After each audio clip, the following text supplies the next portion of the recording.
The forgotten name, the Galactic Council Chamber, was alive with noise.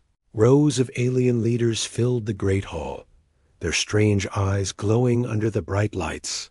Some had scales, some had fur, others had shimmering skin that reflected. The council's golden ceiling, the smell of rare incense drifted through the air, but it could not hide the scent of arrogance.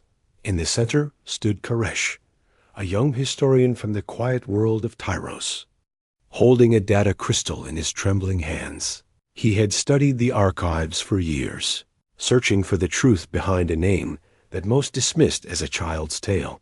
That name was humans. To Koresh, the records were not just myths, they were warnings. He had read about battles where fleets vanished without a trace, about cities turned to ash overnight. The data spoke of a war thousands of years ago, where an unknown species fought with unmatched speed and fury. But every time he mentioned it to his peers, they laughed, and today, in front of the full Galactic Council, they laughed again. "Humans," said a thick-bodied Turox delegate, his voice shaking with amusement. "The bedtime monsters we tell our hatchlings about." The chamber erupted in chuckles and tail slaps. A tall, sleek Rhino waved a claw dismissively. If they ever existed, they would have been crushed long ago, just like every other primitive species. Koresh's face burned. He tried to speak, but his words were drowned by mocking voices. They didn't want to hear. They didn't care about the evidence in his hands. Then, from the high throne, Chancellor Revek leaned forward, his spines glinting. "Historian Koresh, your request to investigate this myth has been denied." "Again," he said coldly. "This council has no time for ghost stories." The sound of his gavel echoed, sealing the rejection. Koresh stood frozen, his dream of proving the truth slipping away in front of the most powerful beings in the galaxy. Hours later, the council chamber was empty. Koresh walked alone through the quiet halls, his footsteps echoing against the marble floors. He carried the crystal still, gripping it like it was the only thing keeping him from falling apart. As he reached his quarters, the lights flickered. His console beeped. A message had arrived, no sender, no source, just a single line of text. "They are real, and they are." Watching, Koresh's heart raced. Before he could react, another file appeared, a set of coordinates deep in the rim, the most remote and dangerous edge of explored space. He opened the star map and saw the location, far from any known routes, surrounded by empty darkness. His mind swirled with questions. Who sent this? Why to him? And if the humans truly were real, why were they reaching out now? The next day, Koresh met with his old friend Rin, a pilot who owed him more than one favor. Rin was a broad-shouldered Veskari with cybernetic implants along his arms. "You're chasing ghost legends again," Rin said, shaking his head. "This time it's different," Koresh insisted, showing him the message and coordinates. Rin studied it for a moment, then gave a slow, uneasy nod. "If you're wrong, we die in empty space," he muttered. "If I'm right," Koresh replied, "we may see something no one has seen for thousands of years." By the next rotation, their small survey ship, the Venture's path, was gliding out of Tyros orbit. The coordinates were locked, the jump engines ready. Koresh stood at the viewport, watching the blue curve of his homeworld fade into the darkness. He thought about the council's laughter, their smug faces. If the humans were real, they would never laugh again. The first jump took them beyond the usual trade lanes, into sectors rarely visited. No cum chatter, no navigation buoys, only silence. The stars looked colder here, their light dim and far away. Koresh spent the days reading through his files again, memorizing every detail of the ancient reports. Rin kept the ship moving, his eyes scanning for anything unusual. It wasn't until the fifth jump that they saw it, a drifting wreck, huge and twisted. The hull bore the markings of the Zrith Armada fleet that had disappeared a century ago. Its metal was scorched black, melted in strange, jagged patterns. The ship had no power, no life signs. Koresh ordered scans. The readings were unlike anything they had seen. Before, the damage didn't match plasma or ion weapon signatures. It was as if the metal had been burned from the inside. Rin glanced at him, his voice low. Your myth did this. Before Koresh could answer, the console beeped again, an energy reading nearby. They traced it to a small, ancient-looking station orbiting a dead moon.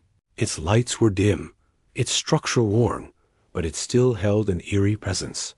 Docking was rough, the station's airlocks creaking under the pressure. Inside, the corridors were lined with strange marks.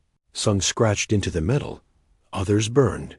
Koresh followed them until he reached a bulkhead with words written in an alien script. He translated them slowly, each word making his skin crawl. They came, we fled. The humans are coming back. Koresh stared at the writing. For the first time, he felt the weight of the myth pressing against him. It wasn't just a story. It was a warning. And somewhere out there, in the cold dark, the humans were waiting.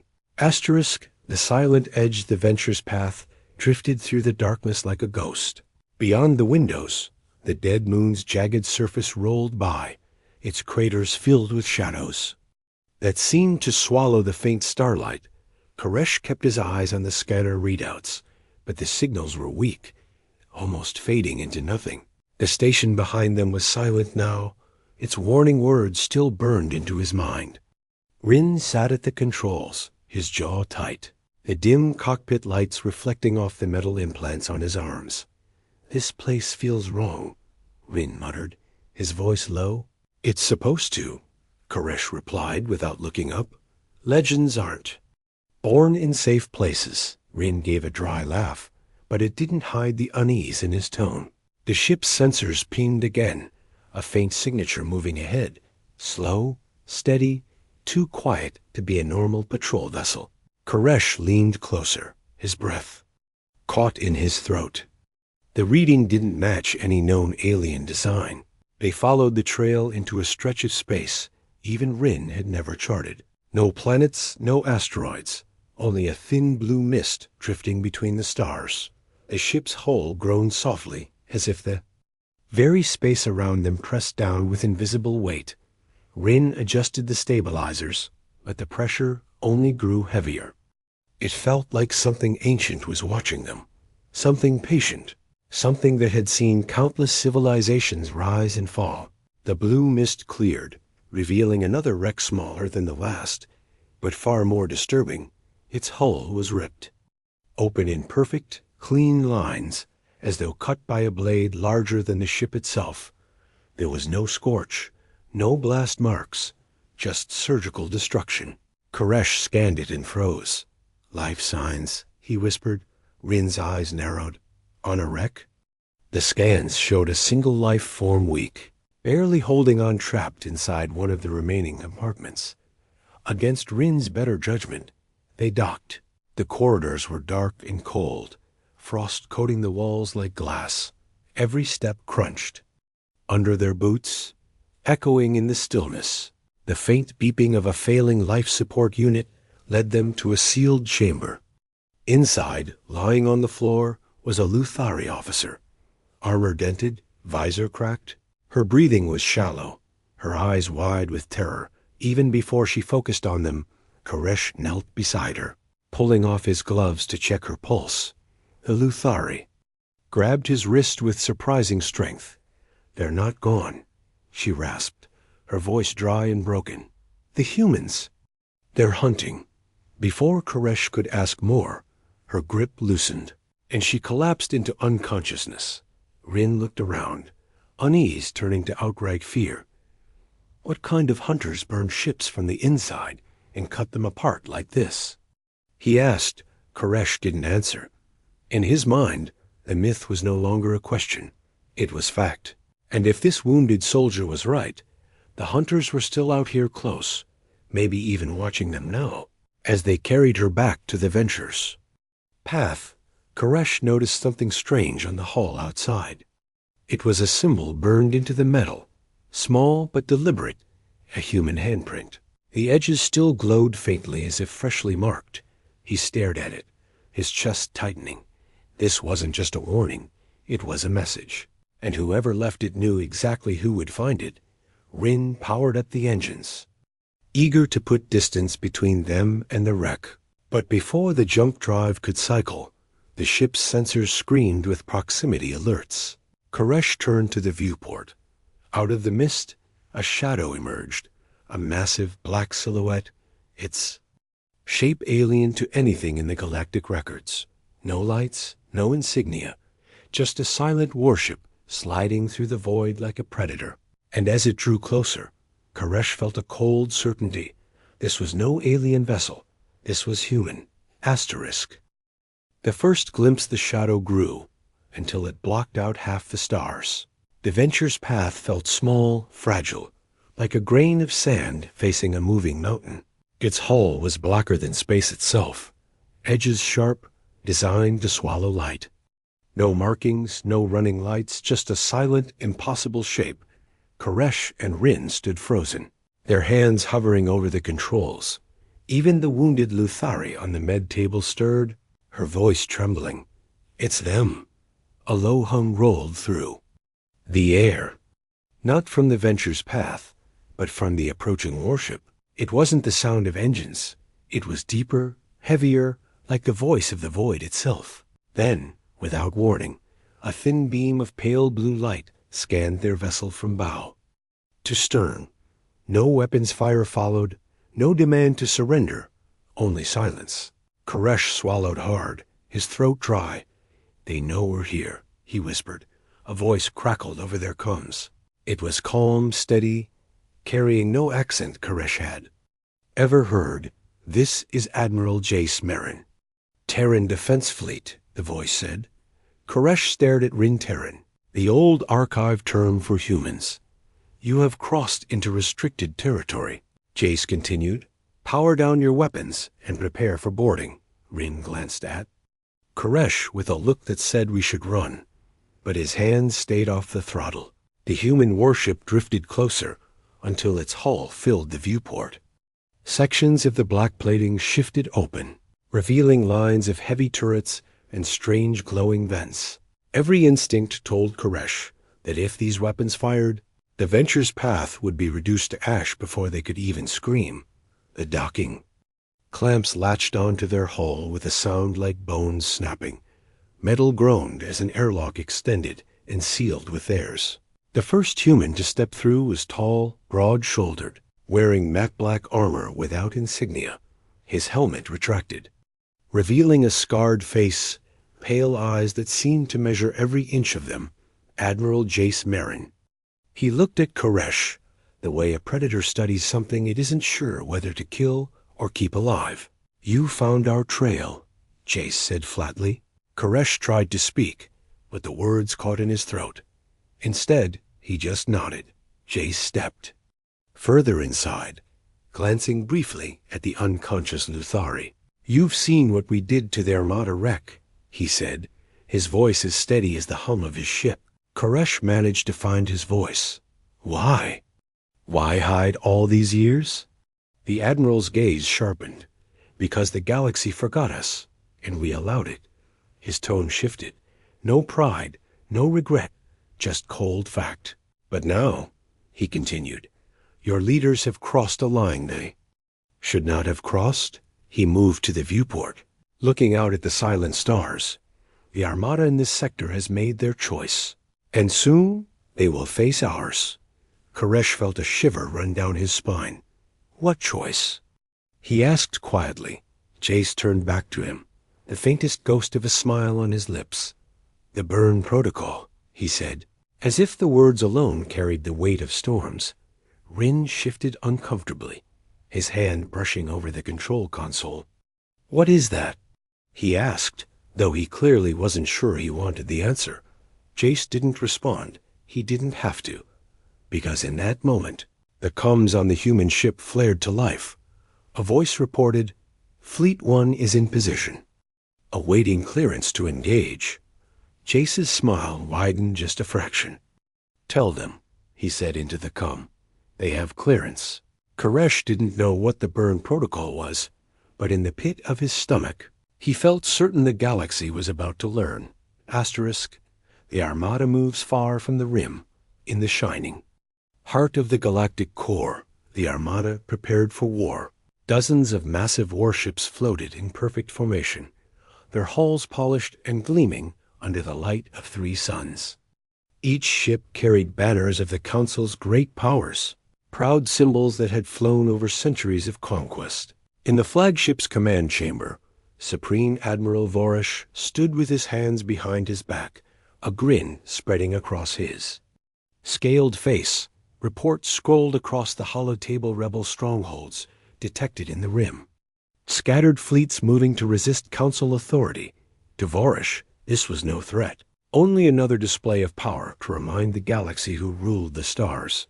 He ran his claws along the edge of the table, turning to his officers. Deploy the fleet, he ordered. Burn the rebels out of their hulls. And if you see this so-called human fleet, bring me their heads. The command chamber erupted with confident affirmations. They believed the stories of humans were nothing but myth-sold shadows meant to frighten the weak. In a dim corner of the chamber, Koresh's warning transmission played on a side screen. His voice was tense, urgent, pleading. They are real if you enter the rim. You will not return. The officers laughed as they listened, muttering about frightened academics and ghost chasers. Voresh, simply shut off the feed. Superstitions have no place in my war, he said coldly. But in the darkness of the rim, the humans were already moving. Admiral Jace stood on the bridge of his flagship, Iron Requiem, watching real-time scans of the Armada's advance. Each alien vessel appeared as a bright red marker, slowly drifting into a tightening circle, the trap they didn't even know they were entering. Around him, the human fleet was silent. Not a single unnecessary light or broadcast. These were ships built for ambush, for precision, for erasing enemies before they even knew the battle had begun. Jace turned to his second-in-command, Commander Halle. Have the fire teams run the burn protocol drills? He said. Halle nodded, his voice clipped. Aye, sir. Full combat readiness in 12 minutes. Jace's gaze shifted to the largest red marker on the map for Ash's flagship. He could almost feel the arrogance radiating from that vessel. They think they're coming to hunt rebels, Jace said quietly. Halle looked at him. What are they really coming to find? Jace's lips curved into a slow, dangerous smile. The end of their legend. Back on the Venture's path, Koresh sat in a small observation deck, staring at the human ships through reinforced glass. They moved like shadows across the void, silent and terrifying. He could see no wasted motion. Every maneuver was sharp, calculated. The wounded Luthari rested nearby, still pale, still shaking in her sleep. When she stirred, her eyes darted toward the human fleet, and she whispered only one word: predators. In the next moment, alarms began to flash across the human command deck. A comms officer spoke. Admiral, the Armada has entered strike. Range. Jace's voice was calm, steady. Then let's begin, he said. The human fleet broke formation, each ship slipping into a different vector, vanishing into the darkness one by one. To the untrained eye, it looked like they had disappeared completely, but in truth, they were taking their positions for a kill no alien ship could escape. Somewhere out in the black, the galaxy's most powerful armada was flying straight into a fire they had mocked for centuries, and Koresh knew with a cold certainty that the next time those ships were seen, it would be in flames. Asterisk. The day the sky caught fire, the rim was silent, silent in the way a forest is silent before a storm. The Armada's ships slid into the sector in perfect formation, their hulls gleaming under the cold light of distant stars. Voresh stood at the command window of his flagship, his claws tapping the railing. All ahead, he ordered. Let's end this quickly. The rebels below watched from hidden shelters on the rocky moon's surface. They had no hope of victory, but they had heard whispers of something in the dark, Above, the Armada spread across the sky like a net, ready to close. That was when the shadows began to move. One by one, black shapes emerged from the void. No lights, no signals, just silence. The human fleet, their ships were sleek and predatory, their hulls absorbing the light. They didn't approach in a line. They came from every angle, above, below, behind, as if the darkness itself had grown teeth. The first strike came without warning. A beam of blinding white light lanced through an Armada destroyer, cutting it in half like it was paper. There was no time for shields, no time for evasive maneuvers. The second ship vanished in a sphere of molten fire as human railguns tore through its reactor core. The silence shattered into chaos alarms. Shouting desperate calls for orders, Vorush roared for his fleet to return fire, dozens of plasma. Blasts lit up the void, but the human ships were already gone. They moved too fast, too precisely, slipping through the blind spots between targeting scans. From the bridge of the Iron Requiem, Admiral Jace watched with cold focus. "Vector 6 is exposed," Halle reported. "Send the Knight's Fang," Jace ordered. And another human warship streaked through the gap, its guns blazing. Koresh watched from the Venture's path, his chest tight, the Armada so confident, so unshakable, was burning before his eyes. Shattered hulls tumbled through the darkness, leaking fire and debris. The humans didn't just destroy ships. They erased them. Every strike was clean, brutal, and final.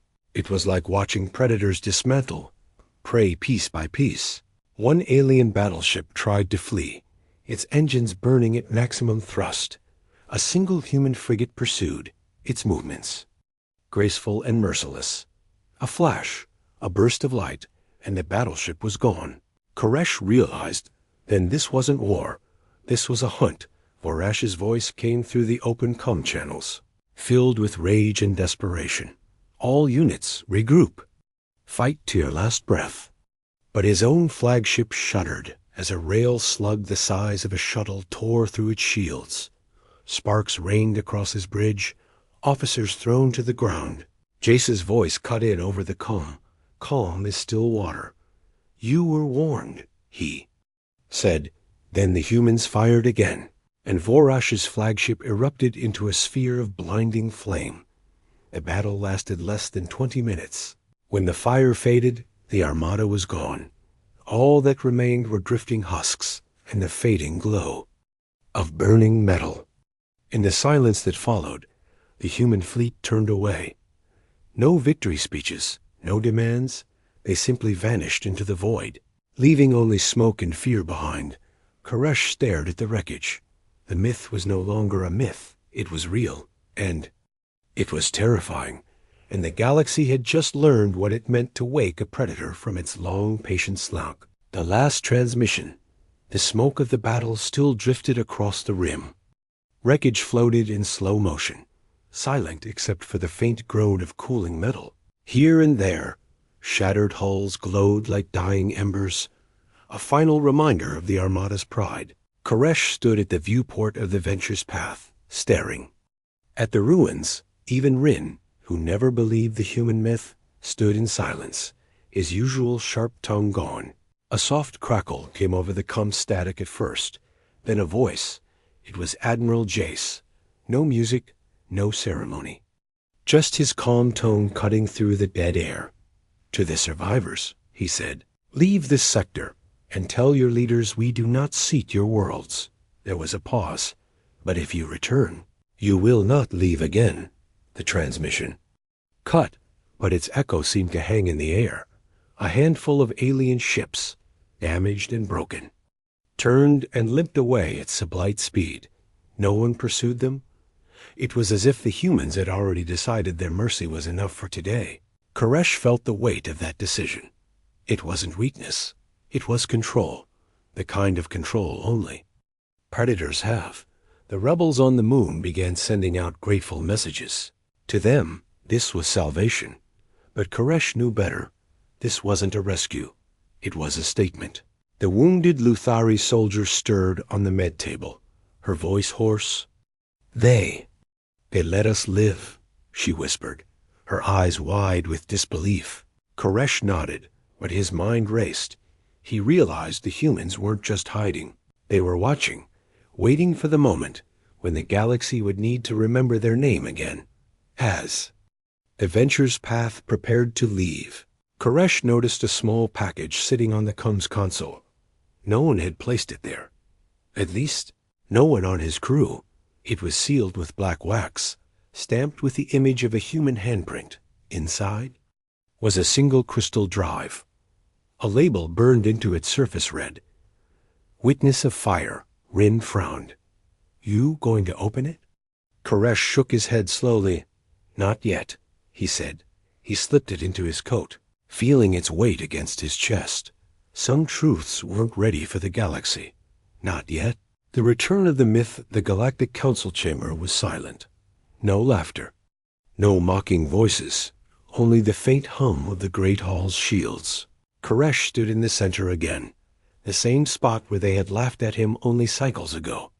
But this time, he was not holding theories.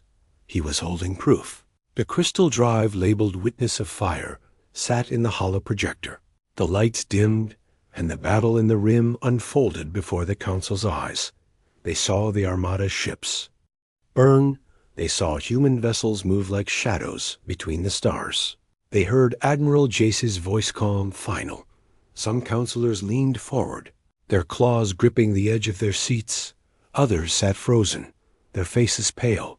No one spoke. Until the footage ended, Chancellor Revik's voice was quiet, almost uncertain. How long? Have they been watching us? Koresh shook his head.